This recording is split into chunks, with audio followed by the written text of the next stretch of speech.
everyone, it's Shel from Paper Octio Studio. Today I'm sharing with you the first extra large tag that I'm making for the first winner of the 3,000 subscriber giveaway. The winner's name is Marie Duncan, and I am using her answers to the questions to make a customized piece of art for her. These are the giant tags from Ranger, and it's manila paper. So the first thing that I'm doing is putting on a coat of gesso. And then Marie had said that her favorite colors currently are aqua, coral, and gold. So I decided to start out with those colors. I made a coral color by blending pink and orange and some gesso, some white gesso. And then I'm using this other color that looks like aqua to me. It's kind of a light phthalo green, I think, or something like that. And I'm just applying that with the brayer and kind of making a very random background.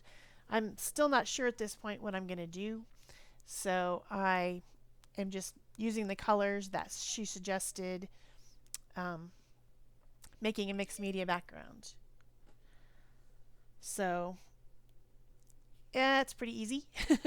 Got my 2-inch brayer from Speedball and the paints, and I'm just putting them on there randomly. Then the next thing I decided to do is to do some stenciling using this metallic gold from PBO Dynapaints, very, very shimmery gold metallic, using this, I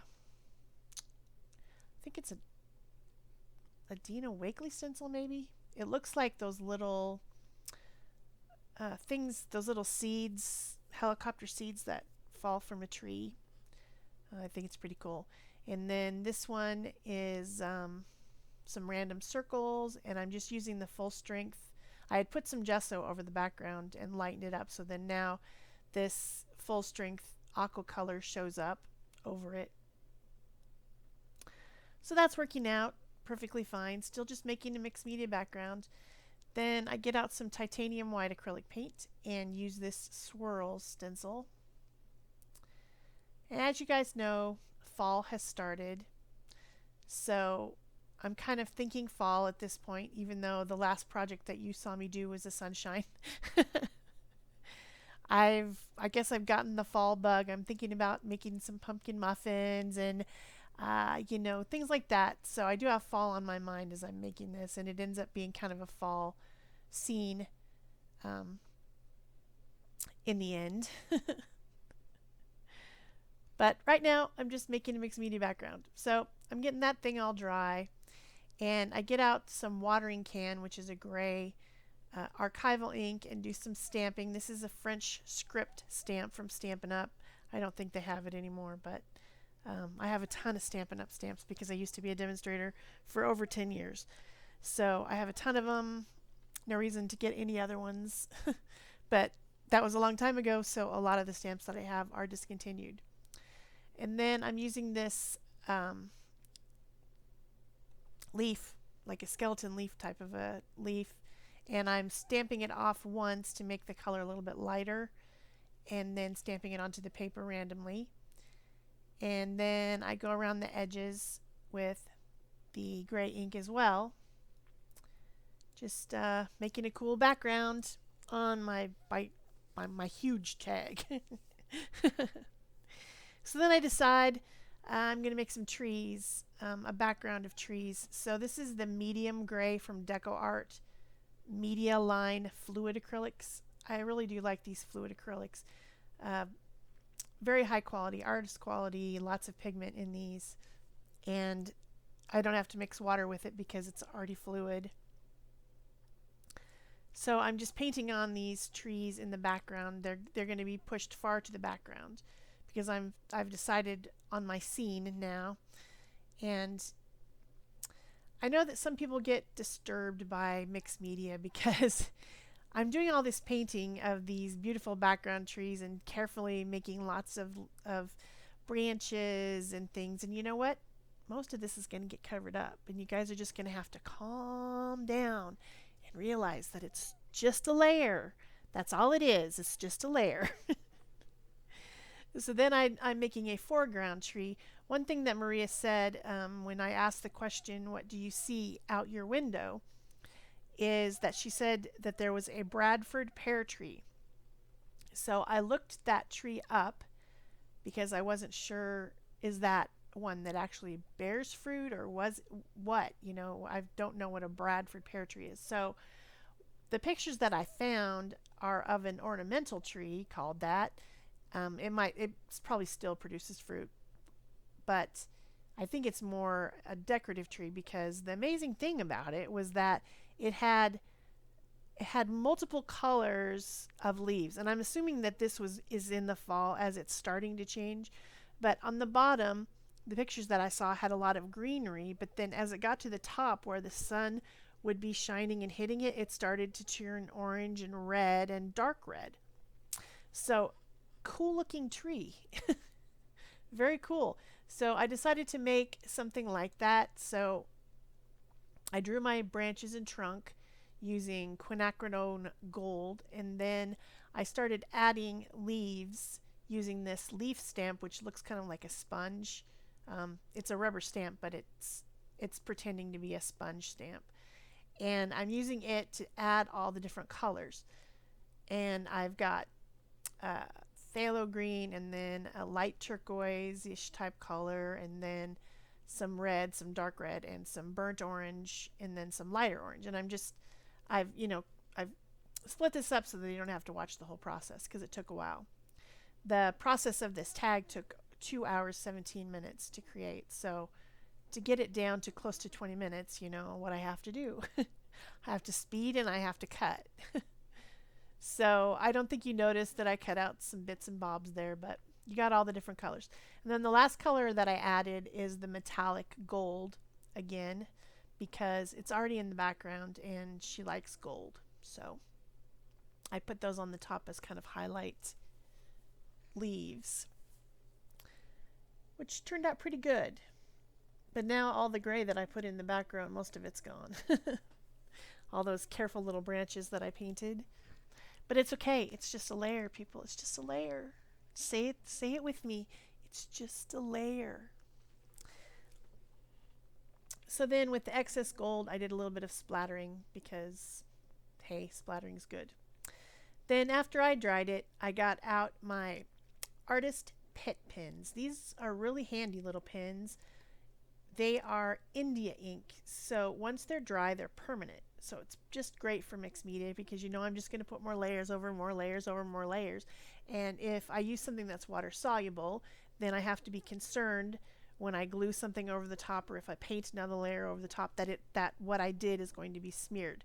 Not the case with these pens because once they're dry, they're permanent. Doesn't matter what I put over the top. But I do have a few seconds on a sealed surface like this to blend.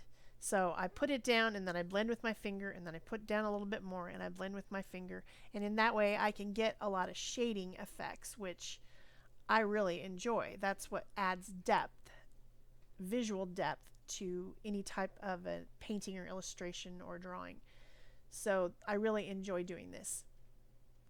I'm adding some different darker colors into my trunk, making it look more like, you know, bark. Because it is a tree. I do love trees. If you guys have been watching me for a while, you've seen me draw lots of trees because I do like to draw them. I did add a shadow to the gray ones that were showing in the background, which gives more visual depth because it gives them a shadow and makes them more in the background. Then for a highlight on my tree, I used my gold Posca pen and added some highlights. Instead of white, I used the gold. So now I've decided that I need to make a foreground image. I mean, the tree is kind of a foreground image, but I need something else even further in the foreground. And when asked the question about what animal do you think that you are or that you're like, Maria said cat. And so I decided to make a cute cat in the foreground and make it have human qualities. I've been seeing a lot of these cute cats coming across Pinterest, and they're I guess fall illustrations, but there's been more than one of a cat holding Coco or holding something in its hands, and some of them have glasses, some of them have scarves or mittens or things like that. And it's a cute fall image, and so I decided to draw something like that. I'm drawing it on deli paper, which is translucent, so I can see through it. And I'm going to make my cat by doing something I call paper painting, and that is applying different colored papers and making the highlights and shadows and colors that way. So since this is a warm colored tag, it's got the coral, it's got some reds and oranges in it, I'm going to make it to be a tabby colored cat. So that is my plan, but first I'm drawing it in pencil onto my deli paper and making sure that I know what it's going to be, and I keep putting it over the tag to make sure that it's going to fit and look correct where I want it. And this works really well. I like to use deli paper in this way. So then I put on a coffee cup onto the cat so that the cat is holding it, and she has a little scarf to keep her warm in the fall, you know. Pretty cute, I think. Pretty cute. Of course, I'm the one drawing it, so I think it's cute. Then I get out some scraps of different types of papers, painted papers, jelly printed papers, you know, papers that have extra paint on them. And those are in my color boxes. I sort my papers by color, and so I have boxes, but I didn't show them because I need to cut some stuff out to make this short enough. So then I realized that I want to make the scarf and the cup on a separate piece, so I trace over my drawing onto other pieces of deli paper, and those will be made separately and then attached later. And then I start putting on my papers. A tabby cat on their belly has a light color, and then then on their backs and sides they have that orangey stripy looking thing. So I'm using different colors of papers to give that effect. I'm using Liquitex liquid matte medium to attach the papers. These are all very lightweight papers. Some of it's text weight, some of it is newsprint that I've deli printed on. Some of it is actually deli paper with excess, you know, like if I have excess paint, I'll scrape it onto a piece of deli paper to save it, you know, to use as in a collage. I like to do collage. I do it a lot. I do paper painting a lot, so I just keep all that extra and I put it in my color boxes. Now I don't need to worry about going over the lines because I know that I'm going to fussy cut this piece out completely. So if I glue the paper too far over the lines, it's fine. And that's one of the reasons that I kind of invented this method of doing my paper painting onto deli paper, because it's so much easier to just go over the lines and then cut it out later than it is to try to draw something on the piece and then, you know, do an underpainting and then glue the pieces of paper within the lines, which I have done a lot and still sometimes do. But for something as small as this works really great. So then I put some of the lighter papers around the muzzle of the cat and then fill out the rest of his face. It's actually a she. With the darker colors. And it appears as if I'm obscuring my entire drawing, which I am, and I'm going to have to draw it again over the top. But I know where the lines are, and also I can see them from the back when I cut it out, so it'll be fine. So I didn't realize I was so far down on my screen and the bottom was kind of cut off, but it's close enough. So then for the cup, I'm just using some white and off-white on one side to make a shadow. That's pretty simplistic. And then for the little scarf, I noticed that I have some kind of a piece there that's kind of turquoisey blues, so I decided to use that for the scarf to tie into the background. It's a little bit different, but it's close enough. And then I fussy cut all these pieces out, and I don't make you see that. And then I use my matte medium to, oh, I did have to fix a little spot here. I missed a spot that I thought was going to be covered by the scarf, and it wasn't, so I had to add a little bit more paper tube. Then I just use my matte medium and glue on my scarf right onto the piece. And then as I've cut around, in and around the paws, so that they're loose. And I'm putting the cup down in between the paws and then gluing them down so that the paws are coming over the cup as if the cat was holding it. So that's how I handled that, rather than trying to make a piece that's custom to fit around the paws with the paws still being on the top. It's just easier to cut them out. So then I attach this thing by putting some on the back of the cat and some on the tag of the liquid or fluid, I guess they call it, matte medium, and then making sure that everything is very well glued down and pressed down with my crummy brush. I hope that Marie likes this tag. I think it's cute, so I hope she likes it. So then to finish off, I'm going to be doing shadows and lines, and again I've got out my Pitt Artist Brush pens. Those are the same ones that I used to shade the trees, and I'm using a very dark gray to go around the whole entire cat and under things like under the cup, under the paws, under the scarf, to make a shadow. And this helps to blend the thing that I've just glued on top into the background. If I didn't do this step, it would appear that I just glued something right on top of there, which I did, obviously, but I don't want it to look like that. I want the piece to be integrated. So that's the reason that I do the shadows. Sometimes I do it with a Stabilo All pencil. In fact, often I do, but these Pitt pens work really well for this, and I didn't want it to be completely black. I wanted it to be just dark gray. And then I get out my Faber-Castell brush pens, and these are the ones that I use for illustration, and there's different types of tips. Fatter ones, thinner ones, brush, chisel.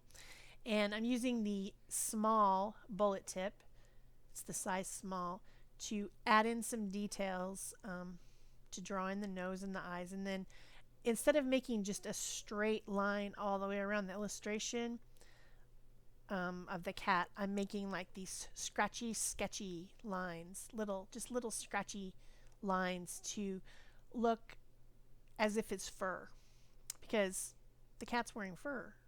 She's wearing fur. So the only time that I do an actual straight line that's not a sketchy line is when I go around the cup, because it's man-made, and I guess around the scarf too. But even that, it's squishy, so it doesn't need to be perfectly straight. The cup would need to be as straight as I can make it. So I'm adding those scratchy, sketchy lines inside to where the shadows would be, and adding in my little fur all around the cat. Then I'm getting the medium bullet tip and adding some thicker lines in areas that would be shadowed more. So that just helps add dimension to your drawing by having thicker and thinner lines. It's just something that I learned to do in illustration mostly. Makes the drawing more dynamic. Then I use the extra small, teeny tiny one around the cup. And I'm also going to use that in a few minutes to do a little bit more detailing around the nose and things like that. Then I am using some colored Posca pens to draw a pumpkin on the cup, because I've decided it's a pumpkin spice latte, which sounds really good to me right now. I think they have us trained. It's like, oh, it's fall. It's time to eat pumpkin things. It's strange, but it's true. Then I'm just adding a few more black details into the tree using my fine tip Posca pen, because I've now put black on the cat, and so the lack of black anywhere else on the entire tag is bothersome. I've used only gray, so I just add in a little bit of black detailing. And then some pink on the nose and then drawing around the pumpkin with this super fine little pen, adding a couple white dots, and there you have it. If you like this video, please subscribe if you haven't already. Leave a comment, give it a thumbs up. All these things help me and my channel grow, so I'm very appreciative when you do that. I did add a little saying from the chat stickers from Tim Holtz, and I put some black around that. And then I did add some fibers and sari ribbon to the tag because it is a tag. But I don't show that actually because I went around looking for them for a while, so that would take some time. And then I did add black around the edges because remember I had edged it with gray earlier, and I decided it needed a true black edge using some archival ink. Signed it, and that's it for me. Here comes your close-ups. Thanks. Bye-bye.